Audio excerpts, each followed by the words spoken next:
Mungkin dari sisi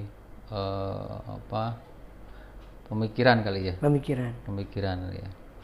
Jadi semakin banyak diterpa masalah pekerjaan, itu semakin banyak menyelesaikan masalah.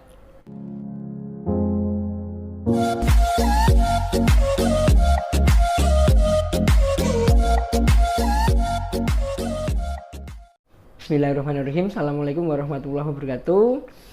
Teman-teman, kali ini saya sedang bersama dengan Pak Marsudi, Eskom. Sudah nambah belum? Guyu loh. Dia ini mau tak sebutin nggak? Boleh. Oh, boleh. Boleh aja. Santai aja, Bro. Sekarang jadi bos dia. Oh. Nah, sebuah perusahaan kurir ternama dan nanti aja kita bicarakan. Pak Marsudi, kegiatan sekarang apa nih? Kegiatannya saya sehari-hari ya, kalau liburan ini ya nggak nganter anak biasanya. Sudah punya istri ya? Biasa kecewa. Iya, kalau pagi biasanya nganter anak dulu kalau sekolah. Ini kan udah libur tuh ini. Nah, kalau libur ya biasanya ya saya pagi itu jogging. Jogging pagi itu, bangun subuh itu ya mau jogging komplek aja, nggak jauh-jauh, soalnya ya umur sudah 50 tahun itu yang jogging yang ringan. Kalau malah pas sudah tua ya kayaknya. Ya belum sih. Belum tua, tapi kan kelihatan nih dari bodinya kan masih seger gitu ya. Sering berolahraga ya, ngopi kadang-kadang sih saya ngopi, cuman nggak sering tuh. Jadi kalau minggu ya ini sepedaan. Itu masih rutin. Enggak jauh sih, paling ya PP 30 kilo. Aduh loh, kuwi manene. 30 kilo. Iya. Habis sepedaan terus ngopo? Makan tengkleng. Habis sepedaan ya biasanya nyoto biasa. Oh, nyoto. Sebenarnya saya mancing. Yang mau saya tanyakan itu, dulu itu enggak makan yang bernafas. Oh, ya masih. Oh, masih sebenarnya? Masih. Subhanallah. Masih. Saya vegetarian sudah 30 tahun. 30 lebih, hampir ya 35 lah. Nah, 35 saya tahun. dulu mau tanya ndak berani. Sekarang di sini tak todong. Ya. Kenapa? Oh, kenapa vegetarian gitu maksudnya? 30 tahun loh, pertanyaan saya simpen loh. Iya. Kalau vegetarian itu ceritanya bapak saya tuh memang nggak suka makan yang hidup, binatang-binatang itu memang nggak suka bapak saya itu. Jadi kemungkinan dari keluarga saya itu saya nggak suka ya saya gitu. Yang lain biasa, normal. Berarti sama nggak normal? Ya, maksudnya normal itu normal makannya gitu ya. Kalau hidupnya ya santai-santai aja, normal kayak gini. Tapi kalau dari sisi makanan kayaknya masuk ke saya, keturunannya gitu ya, nggak suka makan-makan. Kalau bapak saya itu makan tapi nggak begitu, artinya porsinya 99% tidak makan yang berbau binatang gitu. Kalau saya 100% nggak makan. Tapi pertanyaan belum kejawab nih, kenapa? Oh, ya itu tadi, kan ada historinya. Histori itu ya tidak bisa diceritakan. Misalnya Mas Bambang, historinya apa? Histori tak cerita kayak gitu. Kenapa masalahnya? Nggak ada masalah, historinya saja. Oh, lah itu. Lah takon sejarah kok. Kenapa sejarah? Ayo sejarah yang nungguin. Gitu loh maksudnya. Bro ya toh. Putranya udah berapa? Putranya 3. Yang terakhir umur berapa? Umurnya 13, ya 14 tahun lah sekarang. 14 tahun. Yang di Gontor mana? Gontor ya? sudah itu lulus. Sekarang kuliah, sekarang udah kuliah hampir selesai nih, skripsi lah. Mudah-mudahan insya Allah tahun ini sudah. Ngikuti jejak bapaknya nggak? Kayaknya dari jurusan dan kampusnya? Oh enggak ya? Enggak. Dia jurusannya beda? Manajemen administrasi lah. Oh, manajemen. Kenapa? Biar bisa dampingi bapaknya? Oh, enggak juga, dia kesukaan dia juga. Saya enggak harus memaksakan anak saya terus seperti saya, enggak. Dia sendiri, aku suka opo gitu ya. Suka saya seneng ekonomi, silahkan aja. Kalau Bapak saya yang akomodatif tuh kayak Oh gini. iya, support anak. Yang penting nggak melenceng, garisnya masih ada gitu. Oke-oke aja kalau saya sih gitu. Saya tes ya. Hmm. Bayu Sutopo. Ah, Masih inget? masih lah. Wes. Orang mana? Orang Palembang. Oh, Oh, iya. masih muda dites ingatan piye to. Oh, hai. Ingatan teks cemerlang. Masih inget bener ya. Oh. Mardiana. Mardiana. Pak Mardiana. Heeh. Masih inget? Masih ingat ya. Siapa? Dosen ya. Oh iya ingat. Ini lupa dosen apa ya dulu. Nah itu Bu Erna Yunianti. masih. Wes. Cuma dosennya saya nggak lupa. Bambang. Jadi waktu dia mau ke Gontor tuh saya ingat, Bang, aku main Gontor. Ayo ketemu. Wah, ketemu nih di depan soto ya waktu itu ya. Dia nggak mau berhenti di sotonya karena terus bablas loh. Saya baru ingat, oh iya dia nggak makan yang daging. Nah, tapi kenapa waktu itu dagingnya disisihkan juga bisa-bisa aja. Ya, Sotonya enak banget loh itu. ya soalnya kalau biasanya kalau kecampur itu nggak enak. Karena kalau badan yang sudah terbiasa nggak makan binatang itu, kalau kemasukan itu nggak apa-apa sih dampaknya. Cuma badannya jadi kelihatan nggak sehat malahan. Karena biasanya metabolisme yang sudah tidak biasa itu dimakani, ya kalau tubuh nggak biasa makan itu dimakan itu mesti bereaksi. Nah itu biasa nih. Kalau bangun jam berapa? Saya cuma bangun jam 3:30 sih nanti. Setengah 4. Setengah 4. Terus ngapain? Yo sholat tahajud dikit lah gitu ya. Gitu. Dari semenjak kuliah sampai sekarang masih terjaga. Insya Allah. Insya Allah. Ya kadang ya ada bolongnya jenenge menungso ki ya ora rutin lah ya toh. Kadang setan kan lebih kuat daripada orang toh. Ya kadang nak setan lebih kuat ya saya enggak. Tapi yo insya Allah lebih kuat saya daripada setan sementara ini. Ya itu. Dulu ketika punya handphone, sak kampus tuh cuma dia yang punya. Kok ingat? Ya ingat. Yang bawa saya kok seringnya. Ay. Tadi kalau dia ke kampus, handphonenya tak selalu tak kantongin yang gini iki, maksudnya ini iki motor-motor ngono iki. Ben anu, ben ketok aku nggawa handphone. Kita yang sugih ya. Oh, padahal yang punya dia. Jadi teman-teman Soalnya harus kerja. Jadi mohon maaf teman-teman, kalau dulu itu saya punya handphone itu bukan punya saya, punyanya dia. Bener itu, handphone itu waktu saya bawa ke Sumatera, waktu itu tahun 96, 97, saya kan 96 itu sudah kerja ya. 97, 96 itu udah punya handphone. Jadi yo daerah kabupaten itu kita satunya saya yang punya handphone kabupaten itu. Jadi yo nak disai ngono ku wong telepon lagi rada bingung zaman semono. Opo? Iya, itu teknologi loh itu. Teknologi yang untungnya saya di kuliah yang pas jurusan saya, jadi teknologi ngerti ya. Jadi yo ndilah yo ono handphone ngono. Ya itu. Jadi waktu itu masih inget nggak? Waktu itu handphonenya apa mereknya? Merek Sony Ericsson ada. Betul. Masih inget. Masih Siemens ada. Siemens pisang itu pernah punya saya. Itu. Dan waktu itu masih branding yang besar itu ya. Kita boleh nyebut merek? Enggak masalah bagi saya sebenarnya. Apa ya? Nanti ya. Pak Marsudi. Iya. Sampai sekarang 30 tahun ini kira-kira yang berubah apa? Maksudnya Signifikan. Yang signifikan. Berubah apa nih? Zamannya apa berubah profiling saya atau pekerjaan atau piye? Mana nih? Yang merubah diri Pak Marsudi secara total. Yang berubah apa?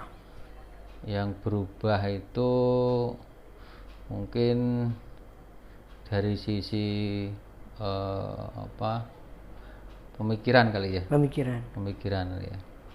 Jadi semakin banyak diterpa masalah pekerjaan itu semakin banyak menyelesaikan masalah. Dicatat ya. Semakin banyak masalah, maka akan makin banyak bisa menyelesaikan masalah. Ini luar biasa, kuat luar biasa. Berarti kalau Anda tidak pernah punya masalah, orang bakal ono solusi. Ya, betul.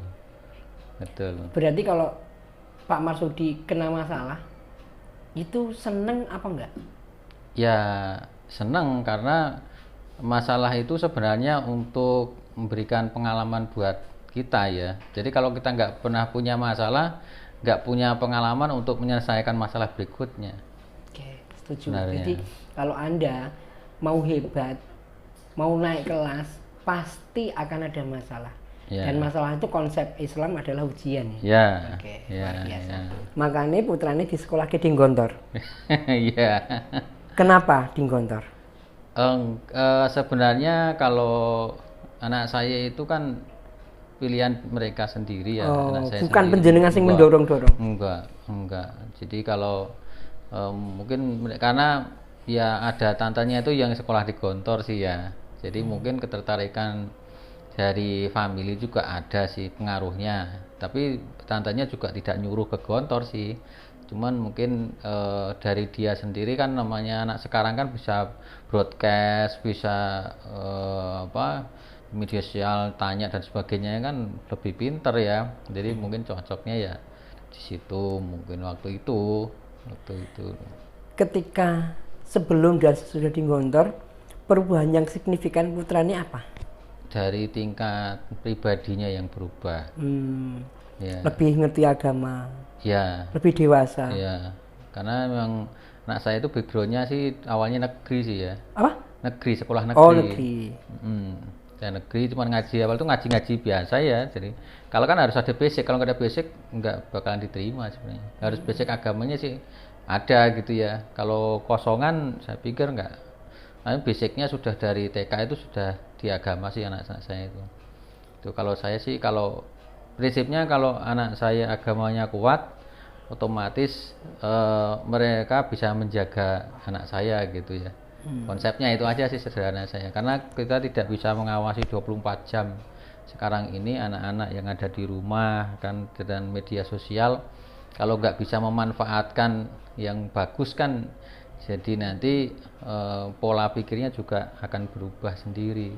Nah itu yang kalau saya sih yang kenapa agamanya harus kuat, anak-anak sekarang yang menjaga sebenarnya bukan kita orang tua, tapi sebenarnya yang menjaga itu agamanya sebenarnya.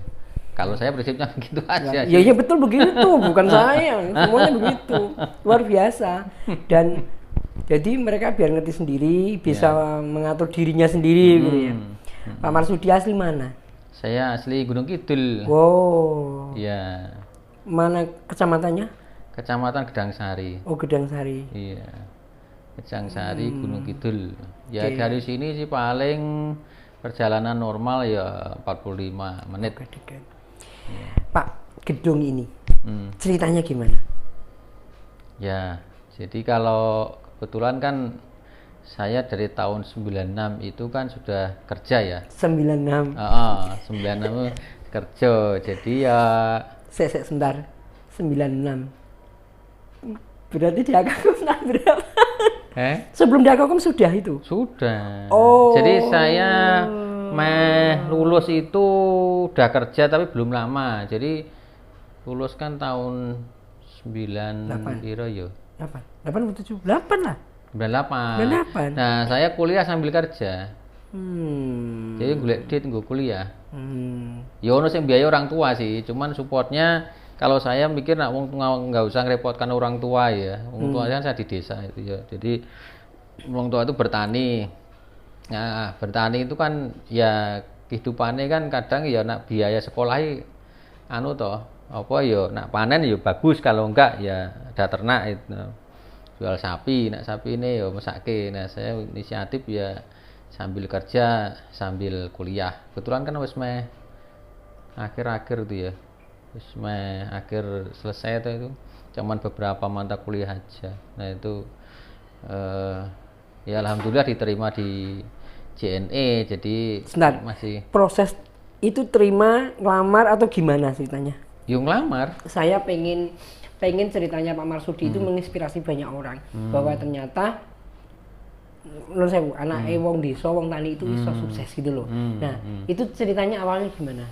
Ya, kebetulan kan kalau pas kuliah itu kan kalau pas liburan semester itu kan ada kakak saya yang kerja di Jakarta. Nah, sama kakak saya itu daripada kamu itu neng nganggur lontang-lantung kowe neng Jakarta melu kerja gitu. Nah, kerja yang tidaklah setiap saya punya, walaupun pengalaman itu cuman paling ya sebulan 2 bulan kalau kerja itu ya. Terus ada kebetulan ya di perusahaan ini ada lowongan gitu ya, ada lowongan. Waktu libur kerjanya juga di JNE? Belum. Oh, belum. Kan pas kuliah itu kan banyak nganggur tuh kalau semester itu. Kalau saya kan mulai ya ngopo, mau ya kadang tani gitu ya. Turu tapi, mesti. Ya, ora turu. Ngaret biasanya soalnya. Oh, nggak mau ya ngomong ngaret itu nggak mau. Ngaret saya itu kalau pulang, kalau zaman kalau kuliah karena saya itu neng Jakarta, kon yo kerja apa piye saenenge gitu ya, saya kerja. Oke. Ya, terus sorry maaf. Waktu itu kerjanya di Jakarta apa waktu libur itu? Kerjanya kebetulan kakak saya itu ya di ekspedisi juga. Oh, ekspedisi. Jadi ya ikut bantu kakak saya kerja di Jakarta itu. Cuman bukan JNE. Bukan. Okay. Bukan. Terus punya pengalaman itu. Punya pengalaman. Okay. Nah, kan istilahnya kalau hampir-hampir sama ya, jasa penilaian itu hampir-hampir sama. Cuman bedanya ke yang besar sama yang kakak saya itu nggak begitu besar juga. Tapi udah pengalaman minimal basicnya sama. Basic itu. Nah, terus ada lowongan, terus dilalah ya ngelamar, terus diterima, ya sudah kerja aja. Kalau saya kerja aja gitu. Prinsipnya kalau saya sih kerja itu nggak apa aja yang bisa halal gitu ya. Dan saya tidak punya bikin yang position apa-apa karena kan ya saya masih kuliah gitu ya. Yang penting saya bisa kerja gitu. Udah, kerja apa aja ngikut aja gitu. Yang penting ada lowongan ya kerja gitu ya. Akhirnya kerjanya yo awalnya saya yo ngurir podong, ngurir. Jadi awalnya itu ngurir. Iya, luar sama. Biasa teman-teman. Ini pertama-tama di Jogja itu ngurir ya. Ya. Nah, terus peningkatannya gimana? Ya kalau kan ada teman-teman yang masih ada aktif ya. Sekarang ini yang seangkatan saya juga ya sama, kalau ditanya yo Pak Marji pernah ngurir, iya. Pernah nganter barang dari driver, iya sama pernah jadi pimpinan, iya sama. Jadi masih serabutan waktu itu ya. Jadi memang sama Jakarta ditugasin untuk waktu itu buka cabang di Jogja. Dan kebetulan saya punya kemampuan ya pengalaman kerja di tempat kakak saya itu.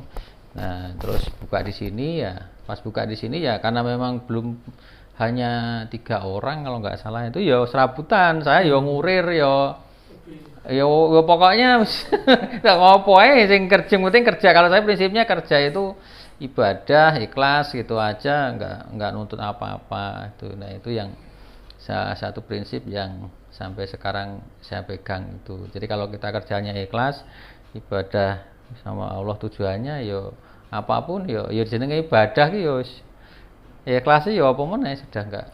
Dulu lagi. Waktu buka kantor pertama di gedung ini atau bukan. Di mana dulu? Di Jalan Perang Titis. Oh, Jalan Perang Titis. Dekat sini itu paling ukuran cuman 3x4 ya. Kontrak itu. Oh iya, saya jadi inget masa tak jane nggone Mbah Cemplung ora gelem lali aku. Renek gunane jane Mbah Cemplung. Ya iso, kan ada tempe tahu. Ya tapi mosok tempe tahu. Lah iya ora apa-apa tapi enak sambele tok. Lali aku. Lali. Nah, terus kemudian dari yang Jalan Paris itu ke sini berapa lama prosesnya? Kalau dari Perang Titis itu masih ke Jalan Menuan dulu, ada proses transit. Karena Menuan itu dekat dari situ sih, nggak jauh dari sini juga kantor itu. Karena itu memang kalau pas itu sudah ngontrak 3 tahun, habis itu sudah barangnya sudah lumayan banyak, udah nggak bisa dipakai, pindah ke Jalan Menuan itu ukurannya satu rumah paling 100 meteran itu ya, 100 meteran dipakai untuk kantor, untuk gudang sebelah kantor. Sudah habis itu alhamdulillah bisnis ini bagus. Pindah sini itu bangun gedung dulu awalnya. Ini sini beli rumah dulu. Jadi ini bangun ya? Bangun. Bukan beli? Iya, bangun sama beli tanah dulu. Maksudnya bukan beli gedung enggak, jadi? Enggak. Bangun sendiri. Sendiri. Awalnya saat di sini sebelah ini, kemudian sebelah sini, terus tambah di sini dijual terus beli aja. Sampai kemudian gedung ini jadi, semua Pak Marsudi berperan? Oh iya, karena kan memang harus di bisnis ini kan ditarget. Saya mentarget diri saya sendiri bahwa saya dalam tahun insya Allah tahun ini saya harus punya gedung, karena prinsipnya sebenarnya kalau saya bangun gedung itu awalnya kasihan anak-anak ya, karyawan itu kan kalau yang sempit panas gitu, jadi merasa diri saya kalau saya di AC anak saya yang karyawan itu ning anu ya ora adil mesake gitu ya. Nah, alhamdulillah ya Allah memberikan ijabah terus bisa bangun gedung lah gitu ya. Gedung ini. Itu sih cuman itu aja. Ya. Nah, Pak, ini kan di sini kalau nggak salah, tolong dibenarkan kalau salah. Ini JNE Jogja itu pusatnya di sini. Punya Jogja iya di sini, kantor pusatnya di sini. Gimana panjenengan bisa Nuwun sewu biasa JNE Jogja itu dipusatkan di sini, padahal ini kan kalau dikatakan boleh itu hampir di mepet desa gitu. Ya, jadi kan biasanya kan kalau kita mengelola suatu perusahaan itu punya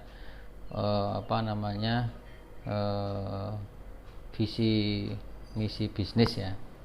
Jadi kenapa harus di sini, itu dulu sini sepi, sepi. Itu maksud saya. Sepi banget. Tapi saya punya feeling bahwa kota Jogja itu akan bergeser suatu saat, karena padatnya di Malioboro sih nggak jauh dari sini ya. Cuman kan kenapa nggak diambil yang di dekat gitu, kota lebih dekat. Ini sih Kodia sama. Nah itu potensi bisnis di Jogja ini kan kecil dalam kota. Nah kalau kecil otomatis nanti akan bergeser. Gesernya mungkin nggak ke utara, nggak akan ke utara. Sleman tuh nggak mungkin. Berarti harus ke selatan. Nah kebetulan selatan tuh orang ngapain ke selatan ya. Nah dan harga ke selatan itu wilayah ini masih agak murah, tanahnya agak murah. Tetapi ini akan ramai. Nah alhamdulillah setelah JNE ada di sini itu udah ramai. Karena kan karyawan jadi banyak nih. Jadi karyawan banyak. Saya berpikir kalau di sini didirikan gedung, kemudian di sini sepi, mesti akan ramai. Karena karyawan kan banyak, ratusan orang, otomatis mesti banyak jualan. Ada banyak jualan, orang bikin toko kelontong, ada macam-macam dan sebagainya. Akhirnya ramai. Karena di situ kayak orang itu kan kalau ibarat gula semutnya jadi orang berdagangan banyak gitu loh. Ada gula ada semut, semutnya akan rubung. Nah, kalau kita kasih itu gulanya di sini, semutnya sudah banyak, otomatis kan dia nanti kalau ada gula lagi mesti ke sini. Jadi kalau 100 orang itu kan kalau jajan misalnya ya, jajan itu mesti lingkungan akan hidup. Di mana komunitas itu ada di situ banyak, jualan mesti hidup. Ya. Ini prinsip Sukron. Ya, di mana di situ ada keramaian, pasti di situ bisa untuk jualan. Jualannya apa? Whatever. Betul kan? Iya. Oke. Yeah. Pak, karyawannya ada yang masih kuliah nggak? Ada yang masih kuliah sih. Ada perlakuan khusus? Iya. Kan biasanya kalau kuliah ada yang malam sih biasanya. Oh, kuliahnya malam. Malam biasanya. Kalau siang kan dia mesti kerja. Biasanya ngambil yang malam. Nggak kebanyakan izin pak. Enggak kan sudah ada aturan. Oh gitu. Aturannya ada. Kalau kuliah kan harus malam, siang nggak boleh. Oh. Ya, maka dia ngambil yang biasanya yang malam, kuliah malam itu. Ini karyawan sampai jam berapa kalau kerja? 8 jam aja sih. 8 jam. Maksudnya sampai malam sampai jam berapa? 24 jam. Oh. Tapi kan ada shift. Kan ada shift. Oh. Ada shift jam 8 sampai nanti jam 4. Jam 4 nanti sampai pokoknya dihitungannya 8 jam sampai pagi. Yang di apa istilahnya? Apa yang produknya apa saja yang JNE itu? Oh iya, kalau produk itu JNE ini banyak sekali. Ada yang produk ekspres, ada produk internasional ekspres, ada kargo, ada truk. Jadi lebih ke bisnis solution transport sih kalau JNE ini. Jadi kebutuhan apa sih yang diinginkan oleh orang, semua kalau transportasi tetap ada sih, mau butuh apa aja gitu. Pak Masudi, ada perubahan nggak pada saat pandemi sama sebelum pandemi dan sekarang.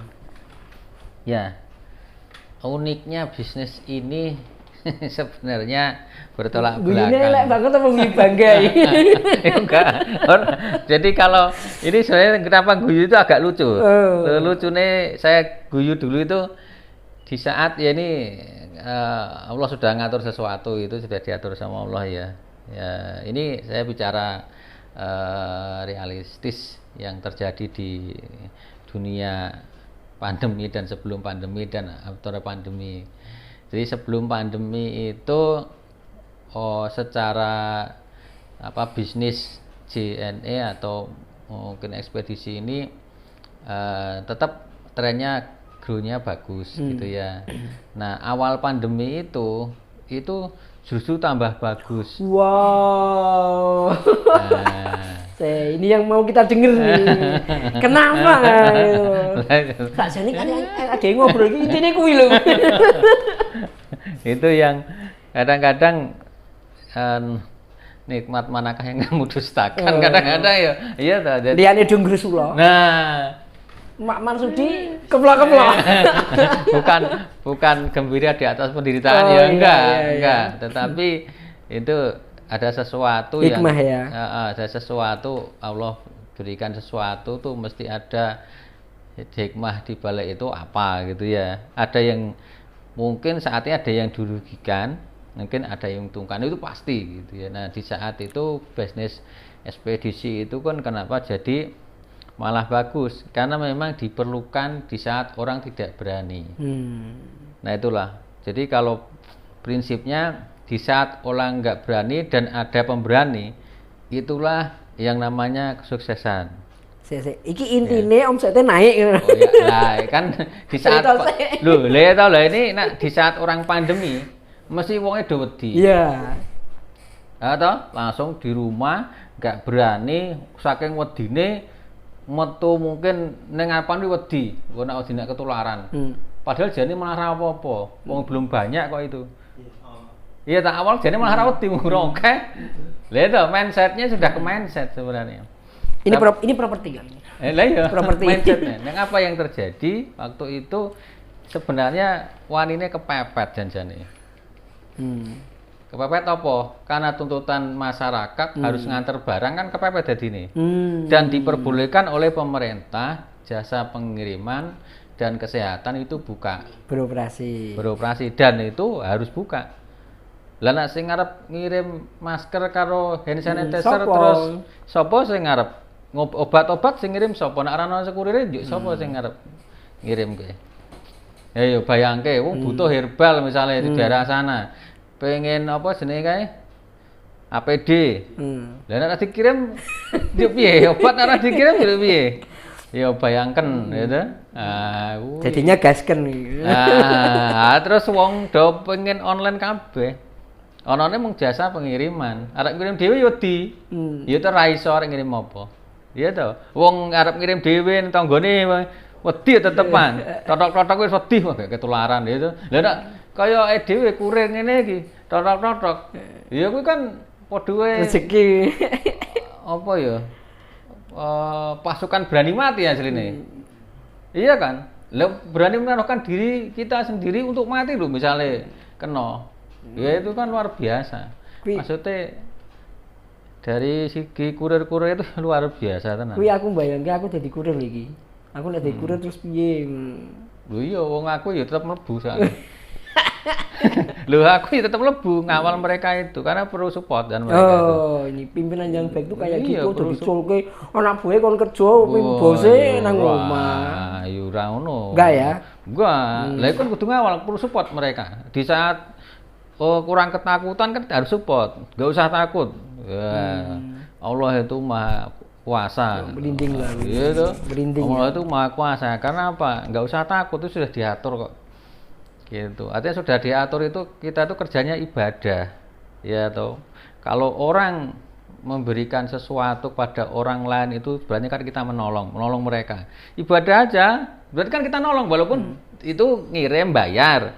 Tapi nak orang dikirim nak yo bingung. Mbok duit oke, bayangkan. Orang punya banyak uang waktu itu tapi orang wani ngantere barang. Ya gak ada artinya toh. Iya toh, duit akeh, duit akeh.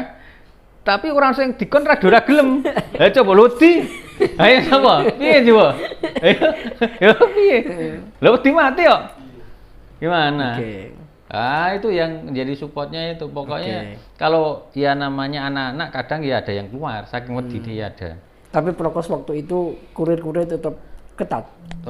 Jelas, kalau tetap itu udah diwanti-wanti, sudah dibekali di sana itu pokoknya masker, pokoknya itu kuat.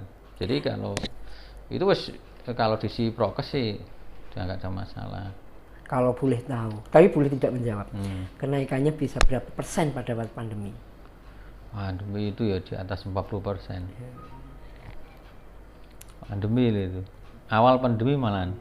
Nah itu karena kebutuhan tadi, banyak orang ya sama sih, artinya orang jadi potensi orang tidak buat masker jadi masker. Wong tukang jahit mana jahit baju orang sing jahit lan jahit apa? Jahit masker loh.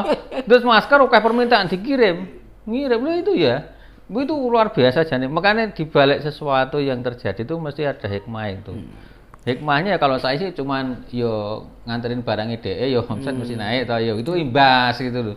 Imbas aja kan. Pak Marsudi, pengiriman terdekat berapa kilo? Maksudnya piye?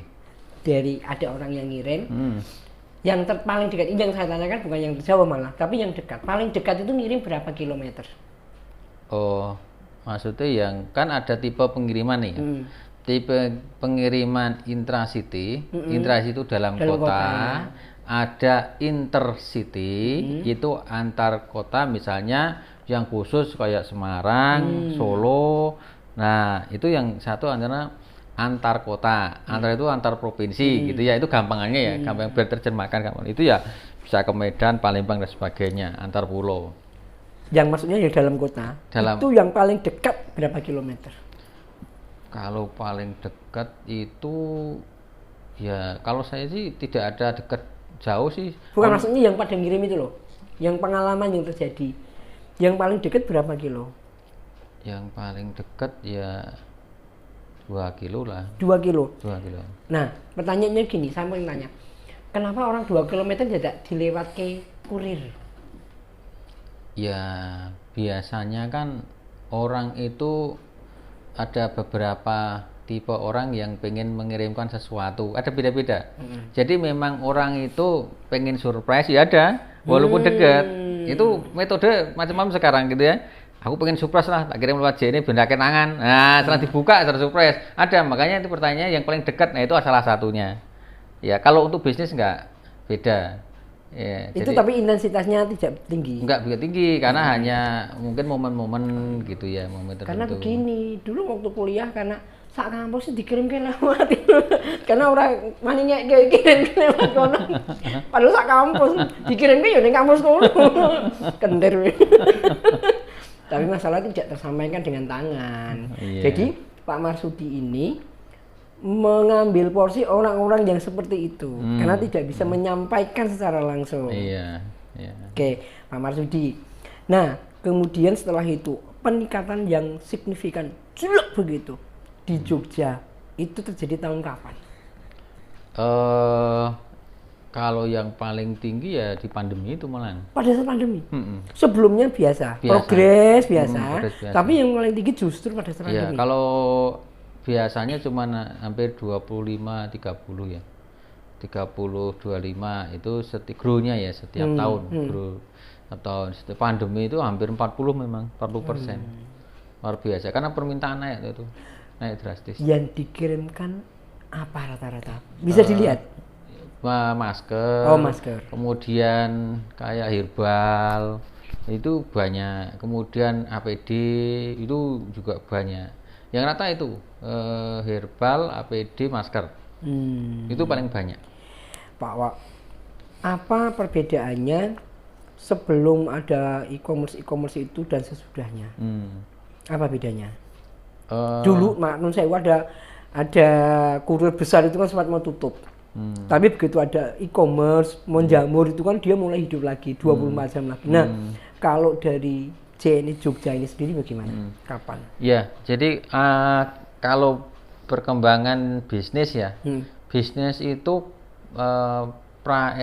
kita jadi modelnya pra e-commerce, kemudian e-commerce dan pasca. Itu memang momen penting ya? Iya. Jadi waktu tumbuh ini mungkin bisnis hampir sama kali ya, hampir sama bisnis. Jadi kalau sebelum tumbuhnya e-commerce itu mungkin orang belanja itu masih pakai manual, bisa cuma telepon gitu ya. Dan perkembangan media sosial itu orang belanja kan ada beberapa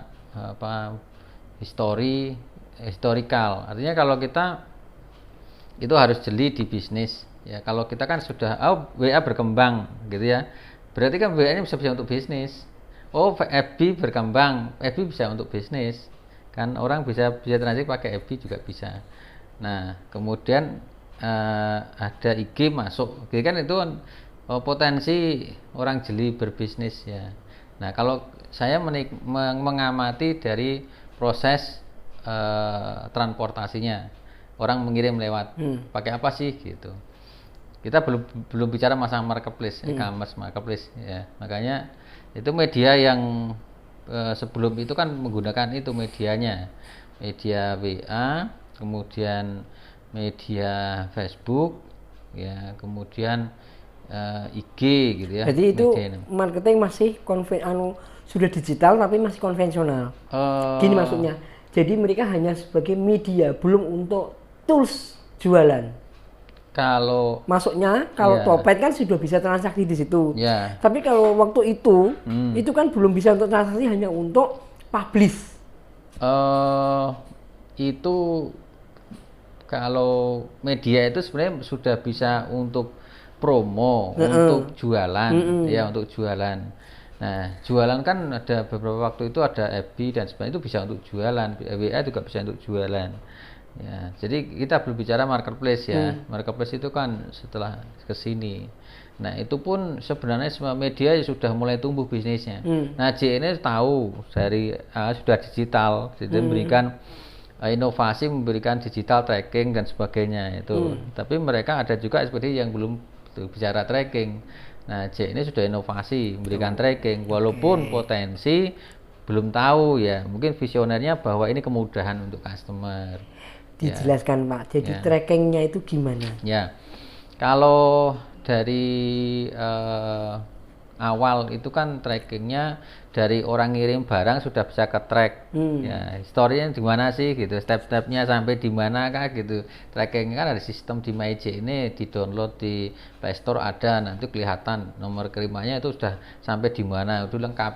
Nah, itu kan sebenarnya memberikan pelayanan yang baik kepada mereka sebelum adanya marketplace gitu ya. Nah, setelah itu media sosial marketplace berkembang banyak.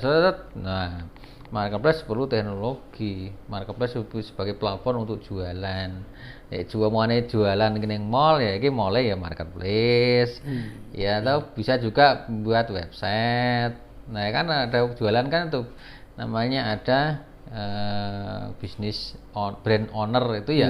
Aku duwe brand jualan yang website, yang Instagram, yang TikTok sekarang ini kan. Nah, kalau yang marketplace itu ada beberapa marketplace tadi ya, marketplace ini dan sebagainya. Itu kan ada banyak yang nggak usah aku sebutkan misalnya. Itu untuk jualannya ya di situ. Ya, ada jadi ya kalau teman-teman ya kalau mau jualan ya harus jeli jualannya seperti apa gitu ya. Maksudnya jualan bisa ke marketplace, jualan ke brand ownernya ya pakai WA, pakai Instagram, pakai berbagai macam cara sih kalau mau jualan itu bisa sekarang. Dan itu kan tidak harus buka toko. Ya. Di rumah aja bisa niat Arab jualan. Pak Marsudi, ini kan sekarang mulai banyak yang gempur nih. Kufrin mulai tumbuh di mana-mana. Bagaimana Pak Marsudi mempertahankan brand JNE Jogja agar tetap di hati masyarakat? Ya, kalau brand itu sebenarnya kita kembali ke kualitas layanan saja. Ya kalau masyarakat itu percaya dengan layanan yang mereka sudah, kan ada tipe customer itu, ada tipe organik dan non organik ya. Non organik tadi yang bicara misalnya aku shop bisnis ya, jenis jualan pakai ini seret itu. Kalau organik itu yang masih loyal. Nah, itu kan alhamdulillah kita masih ada 50% yang customer loyal. Loyal itu nah orang ini ra gelem gitu ya. Ini kayak aku. Nah, pokoknya ya karena kita mengutamakan kualitas layanan ya, dan dari sisi teknologi juga gampang atau mudah gitu ya. Kalau dari sisi misalnya ada komplain pun nggak berbelit-belit, ya lebih mudah saja. Nah, rusak asuransi ganti 100%. Ya, nah jadi kan mudah ya, mudah. Harga ya nggak begitu mahal-mahal amat ya, terjangkau karena fleksibel. Orang berkata larang ya. Nah, pelayanannya jelek ya apa artinya mahal. Ya, kalau misalnya kita mau murah tapi pelayanannya orang banyak komplain ya nggak mau juga. Jadi kalau kualitas itu kan ada harganya juga gitu ya. Nah, jadi cost operasionalnya tinggi, lebih bagus, ya pelayanannya ya bagus harusnya, dan itu orang puas itu. Nah, itu yang loyal tadi ya sudah pernah sering merasakan bahwa pelayanan itu nomor satu buat JNE. Jadi itu sebenarnya di bidang apapun pelayan itu prima, harus nomor satu, harus didahulukan, baru produknya. Karena kalau enggak pasti udah melayu ke tempat lain. Iya betul. Saya boleh enggak kita cerita tentang dulu waktu kuliah? Oh boleh. Pada saat skripsi. Oh iya, skripsi ya. Oh iya. Itu angel ya. Oh gue ini masalah ini. Tapi enggak gini. Yeah. Saya mau cerita gini. Ini loh mahasiswa yang dulu pendadarannya 2 kali, tapi saya jadi koyo gini. Boleh toh? Soalnya ora pinter ya nak biasa asline. Maksudnya itu. Ora pinter tapi saiki jadi hebat. Nah, berarti sing ora pinter sapa kuwi? Kalau Prof Sunyanto itu nggih men kan nilainya kan 2,6 ya. Ditompol ngelamar yang di ditolak. Tapi saya jadi profesor, berarti game sing goblok sapa? Oke, boleh cerita itu? Iya, boleh. Luar biasa, dia mau loh. Iya. Nah, kalau waktu itu sebenarnya kita tuh cuman saya tuh punya semangat kegagalan itu tidak seterusnya akan gagal. Ya, jadi mesti ada keberhasilan. Nah, waktu itu memang karena saya sambil kerja kan saya nggak fokus nyambi target kerja dan saya harus kuliah gitu. Kemudian pendadaran gitu ya. Pendadaran waktu saya pendadaran gagal, saya nggak sedih juga karena saya juga merasa kegagalan itu ya memang saya belum fokus ya. Jadi bukannya gagal itu kita sudah matematik gagal, belum tentu juga. Saya juga sudah berusaha semaksimal mungkin untuk pendadaran itu bisa berhasil gitu. Tetapi kalau gagal ya sudah diulangi aja, nggak ada masalah kok. Kalau mau gagal terus stres tuh, yo nggak menyelesaikan masalah, yo diulangi wae gitu kan, sederhana saja. Kalau gagalan yo, alhamdulillah setelah diulangi yo berhasil kan, cuma itu. Dan saya masih ingat betul, saya nunggoni itu teman-teman, nunggoni begitu dia keluar dari rumah, Bang, udah lulus. Tapi enggak apa-apa. Wes lah, aku mau mikir, aku tak demuan sih. Habis itu besok diperbaiki, ya lulus. Iya. Dan satu hal, komputernya perusahaan yang bawa saya gitu. Masih inget ya? Masih inget enggak itu? Kali aku. Orang perusahaannya, komputernya perusahaan itu Pentium 4. Saya pakai monitor gede. Masih komputer gede. Enggak aku. Bang, lu sono wes. Sampai akhirnya skripsi saya yang guna gitu. Karena aku udah komputer yang HP meneh. Itu memang masa sedih aja nih ya.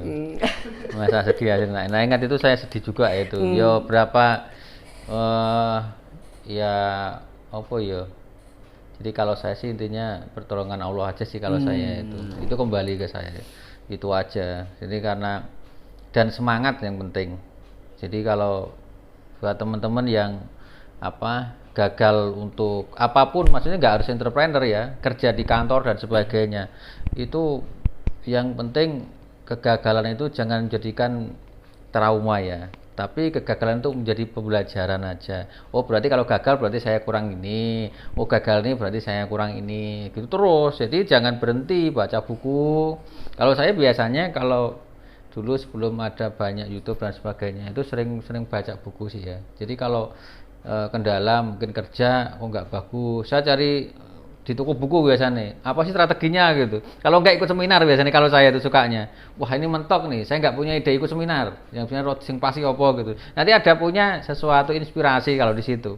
Kalau nggak beli buku saya kira cocok apa, baca buku saya sering buku. Nah itu wah ya berarti ada inspirasinya, ya sudah inspirasi, kemudian digadok ke pekerjaan, kemudian digadok ke agama, oh cocok lakukan, udah itu aja.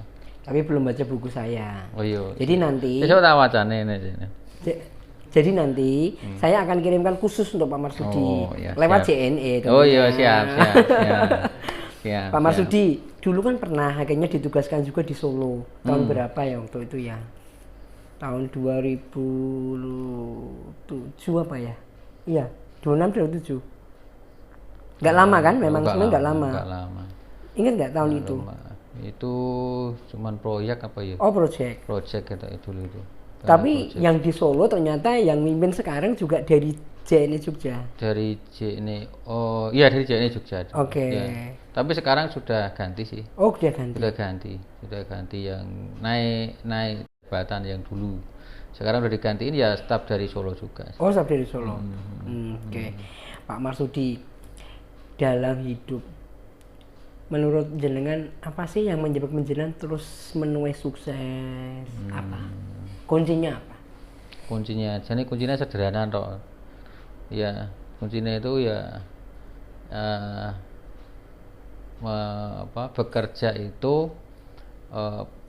bekerja itu kalau moto saya itu bekerja ikhlas aja sih. Sesuatu yang dikerjakan itu apapun yang terjadi harus disyukuri. Gitu. Kalau dan jangan lupa kalau yang beragama Muslim ya jangan lupakan ya sholat malam, yaitu kalau saya sih begitu ya, sholat malam, kemudian ngaji walaupun sebentar. Kemudian kalau itu dalam spiritual agama ya, kalau yang dijalani saya itu begitu. Dan kalau kerja itu jangan selalu mengharapkan hasil, tapi bekerjalah terus, nanti insya Allah kalau bekerja itu dengan baik, doa dengan baik, Allah yang akan menentukan gitu. Tapi jangan hasil dulu. Kalau di perusahaan target itu ada, target itu hanya untuk memotivasi kita bikin strategi nih.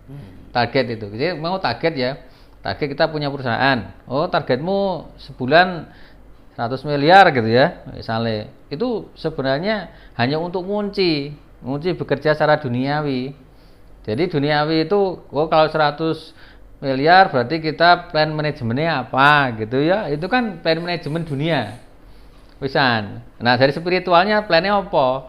Nak 100 miliar kan yo gede. Berarti doanya ya kudu doa sing rada rekoso gitu. Maksudnya dari sisi kita yo aja malas-malasan, wong arek golek sing gede kok malas-malesan. Ya toh ya harus diimbangi, dungane ya rada akeh gitu. Salate dimempengke kan gitu ya. Nah, kalau dari sisi duniawi kan plannya ya harus kuat. Plan apa yang kira-kira bisa mencapai 100 miliar misalnya. Ya memang dikuati strateginya dalam dunianya. Jadi imbang. Dari sisi doanya ya kuat. Ini saya ajarkan kepada teman-teman kita yang di sini.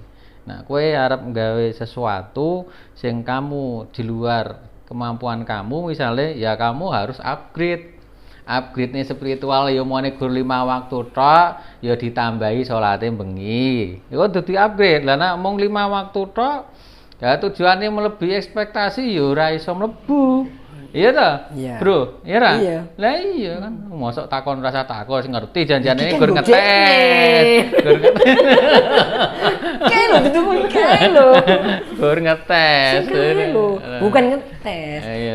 Kan kita tahu, tapi kan sing kae ora ngerti. Oh, iya, ora ngerti. Kan perlu diberitahu. Iya, Ini iya. kan tujuannya untuk inspirasi Oh, ben iya, orang-orang iya. teman-teman kita, saudara kita. Iya, iya. Ini loh, wong sukses tapi ana wong desa, tapi bisa kayak gini nah. Iya. Kunci suksesnya apa nak sing ngomong sing Oh, sing iya, ngalami iya, dhewe. iya, Kan iya. mantep gitu Iya, loh. iya. Beto kan gur ceritane wong ya. Iya, gambleh tok. Gambleh. Oke. Gitu Nah, ya. Iya. Pak Marsudi, tempat favorit di mana? Apa iki? Tempat favorit, whatever. Favorit iki biasanya aku nak ngepit terus golek makanan nih. Tempat favorit ya kuwi tok ya. Lah yo di mana? Aduh. Ganti-ganti ya bro, nah tempat favorit ini. Iya. Ya tempat makan di mana? Yo macam-macam ganti-ganti soalnya. Ya aku ora ngerti yo. Masalahnya tempat itu yang favorit eneng kono itu nyaman, seneng. Waduh. Kabeh ki nyaman ya. Makanan favoritnya apa? Makan berarti ya vegetarian. Oh, kalau saya sih makan favorit sementara ini Sementara ini.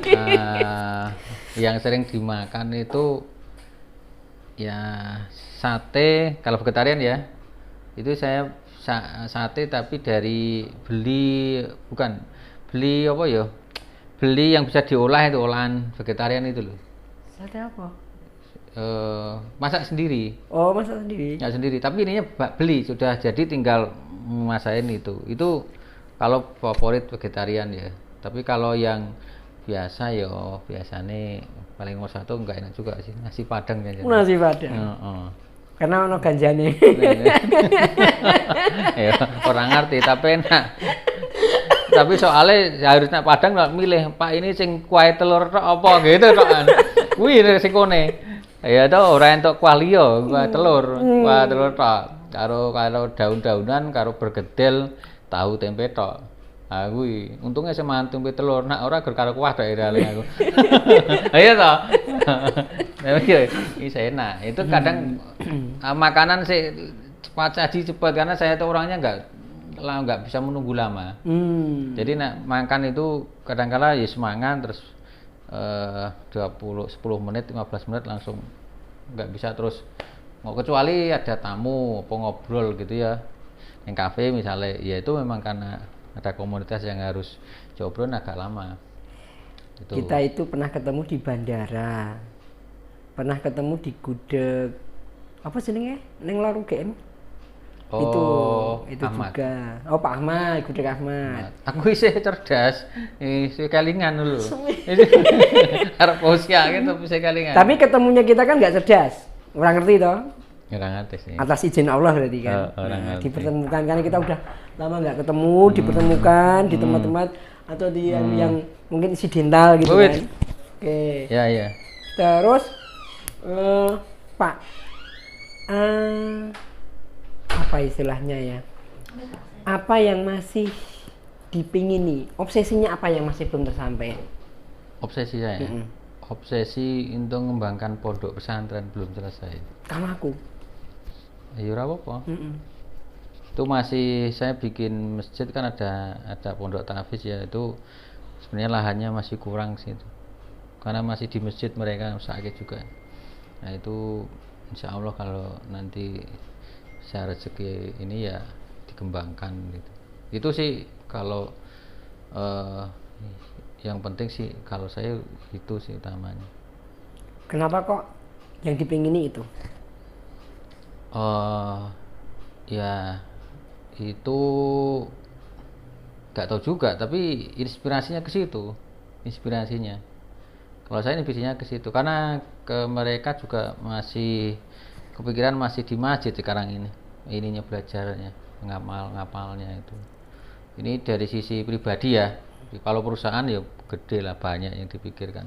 Tapi kalau di sisi kita bicara sisi pribadi saya, masih ada PR saya yang belum saya selesaikan. Kalau dari sisi perusahaan, bagaimana agar menjaga agar perusahaan tetap orang non sewu kalau misalnya dhisik tuku pit motor ki yo merek kuwi, nek tuku ini men kuwi. Nah, biar kurang JNE itu gimana? Iya. Banyak yang dilakukan sih JNE ini. Termasuk ini ya, humasnya nyari konten gitu ya? Ya, konten. Ya, kita harus upgrade beberapa potensi yang bisa menaikkan traffic atau branding yang masih bisa orang tidak ketinggalan dengan JNE. Yang pertama tadi biasanya kita kan menggandeng beberapa teman-teman komunitas ya, UMKM sebenarnya itu kan sebenarnya kan untuk mereka itu kan membantu mengupgrade bisnisnya dia yang offline menjadi online. Nah, itu difasilitasi oleh JNE biasanya. Wow, aku mau gelem kuwi. Iya, biasanya. Jadi ya kayak kita support deh. Nah, itu. Kita support. Jadi, nah ini kan kita punya program itu juga. Jadi, misalnya saya ditimbali ke dinas UMKM, saya suruh ngasih pengarahan, itu kita lakukan juga. Saya ditimbali. Nah, kalau di Jogja ini lagi pendekatan juga teman-teman UMKM kita upgrade ke digitalisasi. Nah, jadi kalau mau gerak nanti sama kita boleh. Jadi, apa yang mau ya? Wah, itu. Berarti pilihmu apa mau telepon aku? Piye? Walaupun aku terlambat yo. Tamu ini yang mendadak. Jadi aku mau ke meeting Mas jam 1:30 dadakan meeting iki. Jadi iki janji karo iki jam 12. Saya ada tamu tadi Prambanan, dadak ada tamu terus kan kene 1:30 wis di WA. Pak, ini nanti ada meeting 1:30. Kepiye? Ya ora, aku sing ngomong, wah saya masih ada tamu. Tamune ganti ini soalnya. Ning ra dosa. Ya ana tamu tenan. Iya toh? Lek tamu offline kalau tamu online. Iya toh, yang tadi offline. Jadi tadi kan janji ini jam 12 jadinya aku tapi tiba-tiba Pak, Prambanan ini ada. Ya wis lah aku mangkat. Tapi tak pikir-pikir nak jam 10 mangkat paling jam 12 selesai. Tekan aku. Yang biasa tuh nak ngobrol ngono kan kadang-kadang aku harap ngomong, Pak ini saya ada janji. Ini ya rasa perkewo toh. Kalau orang Jawa ki nak beda ya. Kalau orang Jawa ki mohon maaf ya Pak, ini saya ada janji lagi. Kok sibuk banget ngono lho sok wedi ya kuwi. Padahal di sana sibuk tenan asline ya ora penak. Ngomong ini ada janji dengan Pak Bambang misalnya. Bambang kok luwih apik mana itu kan ada rapi nah ya bisa dibandingin toh masih wani nolak gitu jadi karena ini kawan lama teman lama yo tak prioritas Mas ya soalnya yo wis ya tadi ya ada histori yang tidak pernah terlupakan dulu ya toh ya masa skripsi ora lulus mau ya baru mau gitu Mbak Wira tong itu historinya itu nggak pernah terlupakan Jani 2 kali pendadaran nggak lulus 1 kali nggak lulus 2 kali sukses itu bener tapi kok judul ini mahasiswa ini nggak lulus tapi sekarang jadi big boss ngono judulnya itu kok isin banget orang lulus sih Jani loh tapi ada saya yang masih lulus yuk pendadaran iya maksudnya gini oh iya sidang ora lulus aku lulus loh kemarin saya bikin judul gini setelah dapat SP3 mahasiswa ini sekarang jadi punya restoran besar gitu. No, iya. Orang kan akan jadi seneng lihat apa tuh Cak Jani gitu loh. Sehingga ceritanya itu menginspirasi. Oh, Jawa gagal. Intinya kan cuma itu sebenarnya. Ini berapa ini? Ini nak memang pendadaran ki nak wis pertama kali gagal ki rodok ngedrop. Nah, kalau yang lain mungkin ya itu saya juga kadang waktu itu rodok drop sithik. Ya ora kan drop sithik. Aku wis wong kan enggak begitu misalnya ada masalah lagi ora tahu tak pikir banget. Saya itu orangnya begitu pikirannya. Ya biasa saja, nanti diperbaiki selesai. Jadi tenang gitu loh. Mbok ono gempa aku tenang kowe. Dongo apa lho? Saking tenange. Saking tenange mudun. Apa gempa wis rasa wedi ya. Jadi hatine ya wedi. Kan enggak mungkin seorang pemimpin itu ngompor-ngompor anak buah dadi wedi. Wah, panik kan. Oh, ning bisa mengendalikan. Ora apa-apa santai wae. Jane yo rada wedi asline. Ini kan bisa mengendalikan. Nah, kayak aku pendadaran itu wis diuji ya. Rasa wedi gitu. Rasa wedi. Jane aku yo ora pati siap banget. Lah yo orang tau pendadaran yo ora siap ya. Lah waktu itu wah gagal yo ora apa-apa ibaratnya. Aku santai aja. Nah, itu kan jadi yo gagal tenan asline gagal karena ya. Tapi enggak apa-apa, itu adalah titik balik di mana penjenengan mungkin sekarang bisa seperti ini bisa jadi karena gagal itu ya. Ya, mungkin ya, orang gagal waktu itu bisa jadi, mungkin Iya. sekarang nggak seperti itu, atau mungkin hari ini kita nggak ketemu, bisa jadi. Iya. Subhanallah kan. Mm-mm. Oke, terakhir. Aku mau takon apa ya? Gini. Harapannya apa?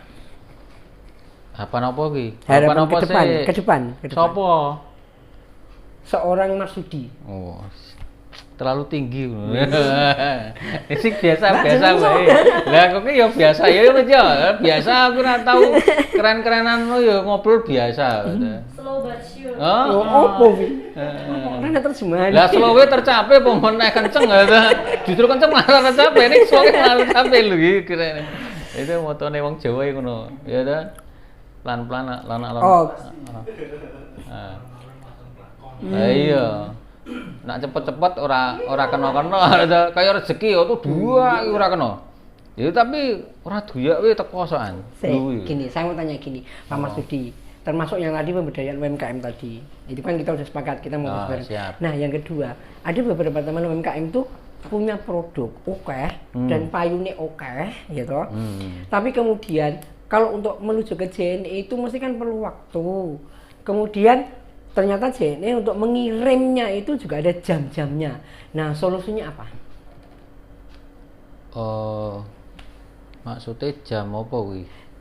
Dari sini kan untuk ngirimnya ke ekspedisi selanjutnya misalnya pesawat apa kan tidak simultan terus, tapi kan mesti ada jam-jamnya.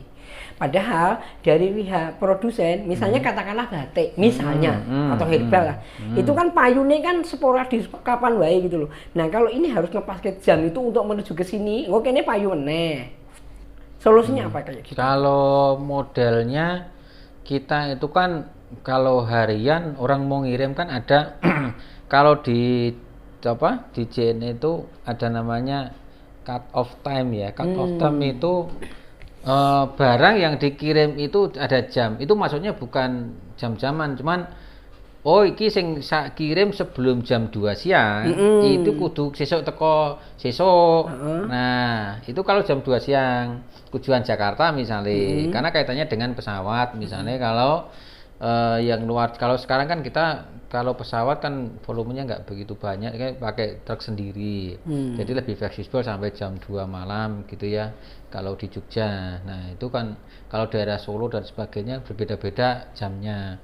Nah kalau misalnya ke Sumatera, Kalimantan, Sulawesi, kenapa lama?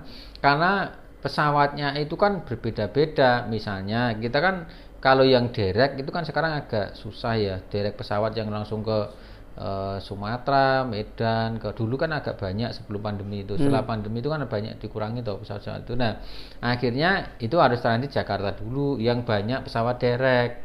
Nah, kalau pesawat direct berarti kan kita COT-nya tadi itu kalau mau keluar Jawa 2 hari itu harus jam 2. Karena pengirimannya itu kalau jam 2 jam 2 dari sini pakai truk besok pagi, ataupun kalau dari pesawat itu kan besok baru diberangkatkan ke destinasinya besok pagi, sampai di sana juga hari yang sama. Nah, hari yang sama itu baru diantar, bisa 1 sampai 2 hari, misalnya ke Palembang, ke Medan, ke Balikpapan dan sebagainya.